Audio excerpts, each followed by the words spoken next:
Selamat siang semuanya. Kalau kita mencermati pada umumnya gereja itu di samping punya rumah ibadah, juga punya gedung atau ruangan yang lain. Bersyukur karena ruangan yang lain itu juga digunakan untuk pembinaan. Pembinaan itu hal yang penting tetapi memang tidak mudah. Maka ini kita syukuri dan juga kita hidupi supaya di mana kita berada sejauh kita bisa menjangkau yang namanya ruangan itu juga kita gunakan untuk seperti ini. Pada pagi ini kok pagi siang ya? Pagi sampai siang ya. Saya mengapresiasi, syukur karena WK Ranting Sukamulya dan WK Ranting Kuningan bisa sehati, sejiwa dalam mengadakan pembinaan rohani. Kita harus mengakui nggak semuanya mampu sendiri. Mengapa Tuhan menciptakan jari itu ada 5? Meskipun kalau punya saya itu jempol semua nih saya lihat. Karena apa? Karena kalau sendiri nggak mampu. Ada hal-hal yang kalau sendiri nggak mampu, maka kerjasama itu penting, terutama dalam hal-hal yang memang penting tapi selama ini barangkali terlalu susah kalau diharapkan dari masing-masing. Harus bekerja sama. Saya akan mewartakan kerjasama WK Ranting Sukamulya dan Kuningan ini dalam melaksanakan ini.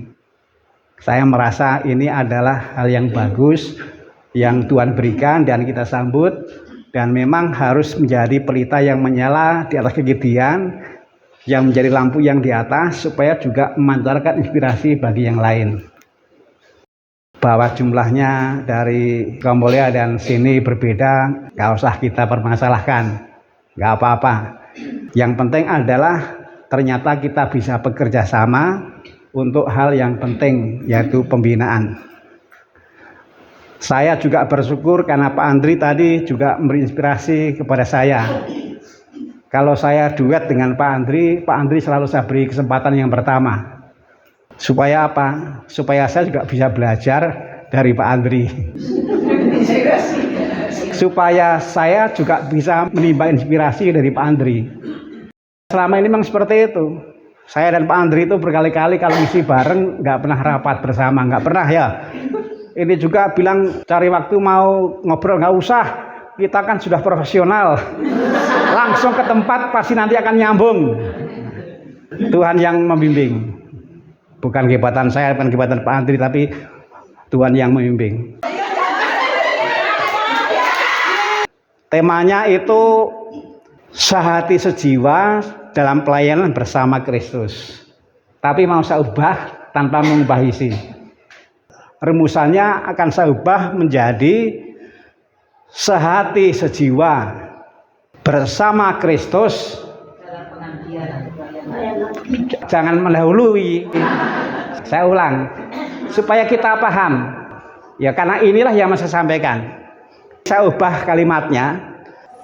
Sehati sejiwa bersama Kristus, melayani diri sendiri dan orang lain supaya semua menjadi batu karang. Nanti saya jelaskan. Sehati sejiwa bersama Kristus, melayani diri sendiri dan orang lain supaya semua menjadi batu karang.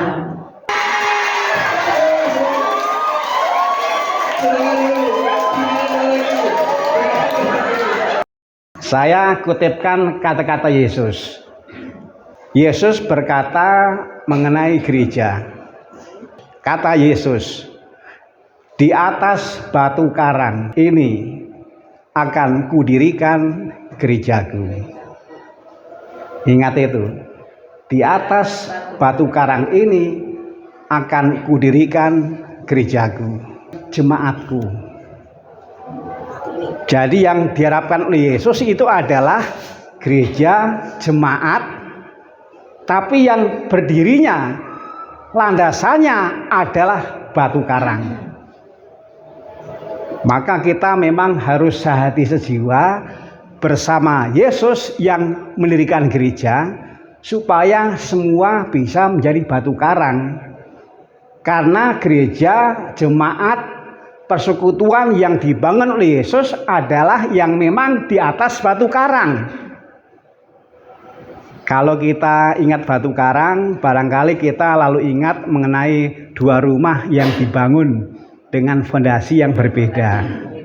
Yang satu fondasinya itu, landasannya itu pasir, lalu yang satu lagi itu batu karang.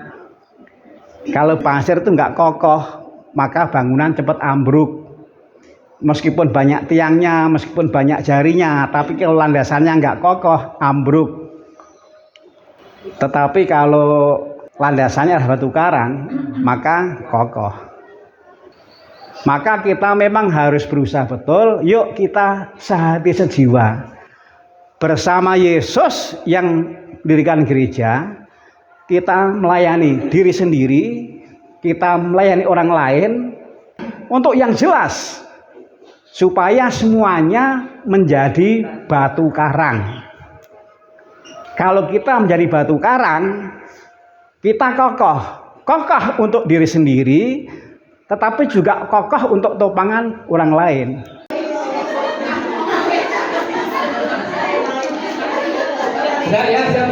Saya sedang berpartisipasi menghidupi apa yang menjadi kegembalaan Bapak Suci. Ternyata Bapak Suci itu punya perhatian yang sangat besar pada yang namanya keluarga. Dan Bapak Suci pernah mengatakan nggak ada keluarga yang sempurna, nggak ada. Suami yang sempurna tidak ada. Istri yang sempurna tidak ada. Orang tua yang sempurna tidak ada. Nenek atau kakek yang sempurna tidak ada. Anak yang sempurna juga nggak ada. Nggak ada yang sempurna. Di dunia ini yang sempurna hanya satu, yaitu rokok sampurna. Kita lihat jari, nggak ada yang sempurna, nggak ada. Memang kita diciptakan sebagai sosok yang tidak sempurna. Kalau bekerjanya sendiri nggak bisa apa-apa, ngangkat ini nggak bisa. Kalau hanya satu jari nggak bisa terangkat, nggak bisa. Ini terangkat karena semua jari berperan. Inilah sehati sejiwa bersama Kristus, melayani diri sendiri dan orang lain supaya menjadi batu karang, kokoh. Tapi jangan lupa, coba ibu-ibu perhatikan, kalau ini dipotong, apa bisa begini? Nggak bisa kan? Karena ada ini. Inilah bersama Yesus. Mungkin kalau begini kita hanya lihat ini. Padahal ini bisa seperti ini karena nyambung. Coba kalau ini nggak nyambung, nggak bisa kan? Jadi kalau mau dibuat gambar, ya ini gambarnya. Kita yang berbeda-beda, kita yang tidak sempurna, nggak usah menangisi ketidaksempurnaannya. Meskipun kita seperti itu, sebenarnya kita juga bisa melakukan sesuatu yang positif. Kita yang berbeda, kita yang juga punya kelemahan, tapi sebenarnya walaupun nggak sempurna, kita juga punya sesuatu yang baik. Bisa sehati sejiwa bersama Yesus, dan semuanya menjadi batu karang yang kuat, yang kokoh, sehingga bisa mengambil ini. Jadi kalau mau dibuat gambar, saya buat gambarnya bukan ibu-ibu yang pakai kebaya, bukan. Tapi inilah. Terima kasih kepada Pak Andri, tepuk tangan untuk Pak Andri.